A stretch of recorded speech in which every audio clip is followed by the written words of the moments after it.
आज से 1000 साल पहले की बात है।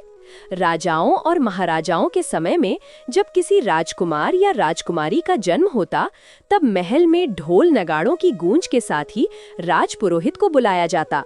राजपुरोहित अपने साथ ताम्रपत्रों, पंचांग और नक्षत्र गणना की पुस्तकों का भारी बंडल लेकर आते। वे बच्चे के जन्म के क्षण का अचूक लेखा तैयार करते, क्योंकि वे जानते थे कि जन्म की घड़ी में जिस नक्षत्र की छाया उस नवजात को स्पर्श करती है, वही उसकी आत्मा की पिछली यात्राओं का रहस्य खोलती है।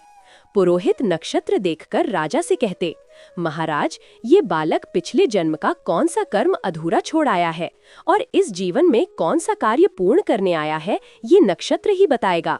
राजा महाराजा बड़े ध्यान से ये सुनते, क्योंकि उनके वंश के भावी उत्तराधिकारी के जीवन की दिशा इन्हीं वचनों से तय होती। पुराने जमाने में ये केवल राजघराने का विलास नहीं था। गांव का साधारण किसान भी जब अपने घर में बच्चे का जन्म देखता, तो गांव का पंडित पंचांग देखकर नक्षत्र बताता और कहता, बेटा, इस नक्षत्र में जन्मा है, इसका स्वभाव ऐसा होगा, इसका जीवन ऐसा होगा और ये पिछले जन्म से कुछ अधूरा काम लेकर आया है। हजारों सालों से चली आ रही ये परंपरा केवल जिज्ञासा नहीं थी, बल्कि आत्मा के विकास की गहन विद्या थी। आप भी अपने जन्म नक्षत्र को जानकर ये समझ सकते हैं कि आपकी आत्मा कौन सा अधूरा कार्य लेकर इस जन्म में आई है। हर आत्मा कई जन्मों की यात्राओं से गुजरती है। कभी कोई व्रत अधूरा रह जाता है, कभी कोई सेवा, कभी कोई ज्ञान की साधना। नक्षत्र हमें वही संकेत देते हैं कि इस जीवन में कौन सी राह पर चलकर हम उस अधूरे कर्म को पूर्ण कर सकते हैं और अपनी आत्मा को संतोष दे सकते हैं। अब आइए एक एक नक्षत्र की उस गुप्त कहानी को सुनते हैं। ये केवल तारों की बात नहीं है, ये आपकी आत्मा का आईना है, जो बताता है कि आप किस कर्म को पूरा करने आए हैं। हर आत्मा कई जन्मों की यात्राओं से गुजरती है। कभी कोई व्रत अधूरा रह जाता है, कभी कोई सेवा, कभी कोई ज्ञान की साधना। नक्षत्र हमें वही संकेत देते हैं कि इस जीवन में कौन सी राह पर चलकर हम उस अधूरे कर्म को पूर्ण कर सकते हैं और अपनी आत्मा को संतोष दे सकते हैं। अब आइए एक एक नक्षत्र की उस गुप्त कहानी को सुनते हैं। ये केवल तारों की बात नहीं है, ये आपकी आत्मा का आईना है, जो बताता है कि आप किस कर्म को पूरा करने आए हैं। अश्विनी नक्षत्र की आत्मा पिछले जन्म में उपचार और सेवा का संकल्प अधूरा छोड़ चुकी थी। अश्विनी देव, जो देवताओं के वैद्य माने जाते हैं, उस आत्मा से कहते हैं, अब तू हर उस प्राणी का दर्द दूर कर जिसकी पीड़ा तुझे पुकारे। इसलिए इस नक्षत्र में जन्मा व्यक्ति संकट में पड़े लोगों की मदद करने, रोगियों को उपचार देने या मानसिक सांत्वना देने की ओर स्वाभाविक रूप से खिंचता है। यही उसका अधूरा व्रत है। भरणी नक्षत्र यमदेव के अधिपत्य में आत्म संयम और कर्तव्य का पाठ पढ़ाता है। पिछले जन्म में आत्मा ने शायद अपनी इच्छाओं के आगे परिवार या समाज का धर्म निभाने से कतराया। इस बार नियति उसे बार बार ऐसे अवसर देती है जहां उसे जिम्मेदारी उठानी ही पड़े। यह नक्षत्र कहता है, अब आत्म संयम सीखो, कर्तव्य निभाओ, यही तुम्हारी आत्मा का अधूरा संकल्प है। कृत्तिका नक्षत्र अग्निदेव की ज्वाला में तपता है। पिछली जन्म यात्रा में आत्मा सत्य की रक्षा में पीछे हट गई थी। शायद उसने अन्याय देखा पर विरोध न किया। इस जन्म में उसे धर्म की ज्वाला को प्रज्वलित कर सत्य के लिए खड़े होने का साहस जुटाना होगा। यही उसका अपूर्ण कर्म है। रोहिणी नक्षत्र, जो चंद्रमा की प्रिय पत्नी माना जाता है, सौंदर्य और सृजन का प्रतीक है। पिछले जन्म में आत्मा ने अपनी सृजनात्मक शक्ति को केवल इंद्रिय सुख तक सीमित रखा। सृजन का असली आनंद अधूरा छोड़ दिया। इस जन्म में उसे कला, संगीत, कृषि, वास्तु, किसी भी रूप में सृजन की शक्ति को पूर्णता देनी है। मृगशिरा नक्षत्र सोमदेव की ज्ञान पिपासा से भरा है। पिछले जन्म में आत्मा ने किसी गहन ज्ञान की खोज अधूरी छोड़ दी। शायद उसने खोज तो शुरू की, पर सत्य के अंतिम द्वार तक न पहुंची। अब उसे जीवन भर प्रश्न पूछते हुए, अध्ययन करते हुए और रहस्यों को समझते हुए उस अधूरे संकल्प को पूरा करना होगा। आर्द्रा नक्षत्र रुद्र की गर्जना में दुख और परिवर्तन का संदेश देता है। पिछले जन्म में आत्मा ने दुख से करुणा का पाठ अधूरा छोड़ा। शायद उसने कठिनाइयों को कठोरता से लिया, दूसरों के दर्द को नहीं समझा। इस बार नियति उसे ऐसे तूफानों में ले जाएगी जहां से निकलकर वो करुणा, संवेदना और स्वीकार्यता का असली अर्थ सीखेगी। पुनर्वसु नक्षत्र अदिति की असीम गोद है। पिछले जन्म में आत्मा ने टूटा हुआ घर, बिखरे हुए रिश्ते या परिवार के पुनर्निर्माण का कार्य अधूरा छोड़ा। इस जन्म में उसका कर्म है टूटे संबंधों को जोड़ना, घर को फिर से बसाना और हर बिखरी आत्मा को फिर से एक घर देने का संकल्प। पुष्य नक्षत्र गुरु बृहस्पति का आशीर्वाद है। समाज सेवा और धर्म रक्षा का संकल्प पिछले जन्म में अधूरा रहा। अब आत्मा को शिक्षा देना, गरीबों की सहायता करना और समाज को पोषण देना ही अपने भीतर की भूख को तृप्त करेगा। आश्लेषा नक्षत्र नागों की रहस्यमयी शक्ति का प्रतीक है। पिछले जन्म में आत्मा ने प्रेम और लगाव की गांठों को सुलझाने का कार्य अधूरा छोड़ा। कभी स्वार्थ, कभी असंतुलन रिश्तों को विषैला बना गया। इस जन्म में आत्मा को स्वस्थ प्रेम, संतुलित लगाव और स्वतंत्रता में बसे रिश्ते का अर्थ समझना होगा। मघा नक्षत्र पितृलोक से जुड़ा है। पिछले जन्म में आत्मा ने पूर्वजों के प्रति कृतज्ञता का व्रत अधूरा छोड़ दिया। शायद वंश परंपरा का मान नहीं रखा। अब उसे बार बार अपने कुल और परंपरा की ओर खींचा जाएगा ताकि वो अपने पितरों को सम्मान दे सके और वंश की मर्यादा को पुनर्स्थापित कर सके।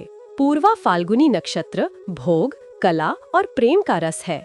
पिछले जन्म में आत्मा ने रचनात्मकता का स्वाद तो चखा पर पूर्णता तक नहीं पहुंची।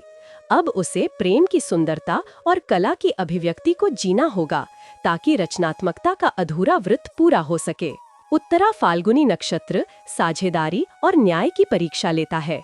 पिछले जन्म में आत्मा ने रिश्तों में कर्तव्य निभाने में कोताही की या किसी साझेदारी को अधूरा छोड़ दिया। इस बार उसका कर्म है न्यायपूर्वक और संतुलित रिश्तों को जीना। हस्त नक्षत्र हाथों के कौशल का प्रतीक है। पिछले जन्म में आत्मा के पास हुनर था पर उसका सही उपयोग नहीं हुआ। अब वो प्रेरित होती है कि अपने कौशल से समाज को लाभ दे, चाहे वो कला हो, सेवा हो या उपचार। चित्रा नक्षत्र विश्वकर्मा की रचना शक्ति का प्रतीक है। पिछले जन्म में आत्मा ने जीवन को सुंदर बनाने का अवसर अधूरा छोड़ दिया। अब वास्तु, डिजाइन या कला में सृजन करके उसे अपनी आत्मा को तृप्त करना होगा। स्वाति नक्षत्र वायुदेव की स्वतंत्रता में लहराता है। पिछले जन्म में आत्मा ने स्वतंत्रता का दुरुपयोग किया या निर्भरता में जकड़ी रही। इस जन्म में आत्मा को जिम्मेदार स्वतंत्रता का अभ्यास करना है। स्वतंत्र रहकर भी सही दिशा में आगे बढ़ना ही उसका अधूरा संकल्प है। विशाखा नक्षत्र इंद्र और अग्नि की लक्ष्य शक्ति से भरा है। पिछले जन्म में आत्मा किसी बड़े लक्ष्य के ठीक पहले रुक गई थी। इस बार जीवन उसे बार बार चुनौती देगा कि वह अडिग रहकर मंजिल तक पहुँचे। यही उसका कर्म है। अनुराधा नक्षत्र मित्रता और भक्ति का नक्षत्र है। पिछले जन्म में आत्मा ने सच्ची मित्रता या भक्ति का अनुभव अधूरा छोड़ा। अब वह ऐसे मित्र, गुरु या ईश्वर भक्ति के अवसरों में आकर्षित होती है जहां सच्ची निष्ठा से वह अधूरे कर्म को पूर्ण करे। ज्येष्ठा नक्षत्र शक्ति और नेतृत्व का प्रतीक है। पिछले जन्म में आत्मा ने अधिकार तो पाया पर विनम्रता का पालन नहीं किया। इस बार उसे शक्ति को संयमित कर विनम्र नेता बनना है।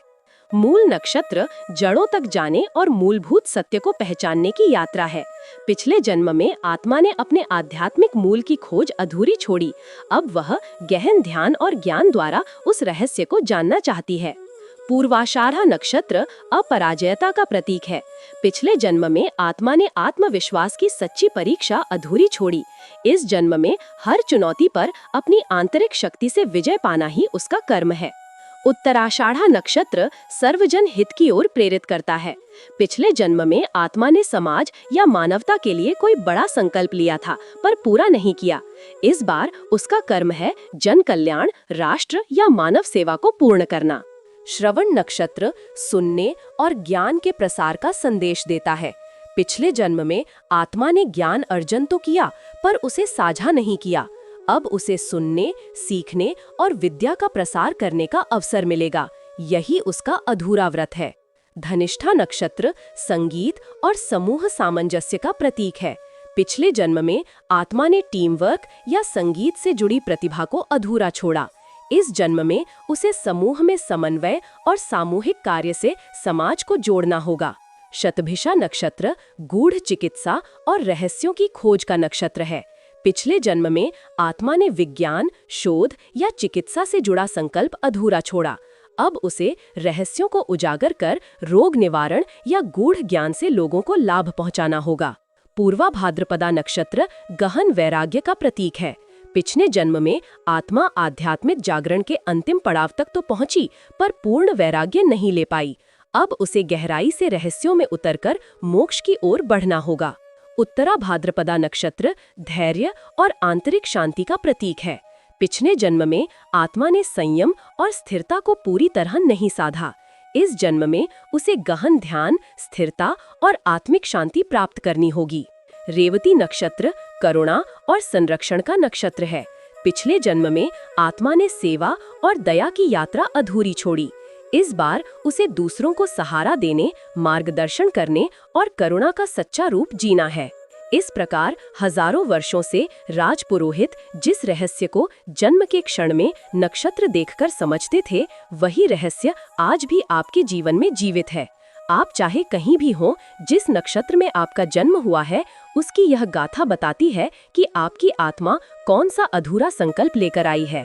इस रहस्य को जानना केवल भविष्य बताने के लिए नहीं, बल्कि जीवन को सही दिशा देने के लिए है। जब आप इस संकेत को पहचानकर अपने कर्म को उसी दिशा में लगाते हैं, तब आपका जीवन न केवल सफल होता है, बल्कि आत्मा को वो संतोष मिलता है जिसकी तलाश वो जन्म जन्मांतर से कर रही थी। यही नक्षत्रों का परम संदेश है। आत्मा का अधूरा व्रत पूर्ण करो और इस जीवन को उसकी सच्ची पूर्णता तक ले जाओ। साथ ही साथ आप अपना जन्म नक्षत्र कमेंट करें और यह बताएं कि क्या आपका जन्म नक्षत्र के अनुसार आपका प्रोफेशन मैच करता है। मिलते हैं अगले वीडियो में, तब तक के लिए नमस्कार।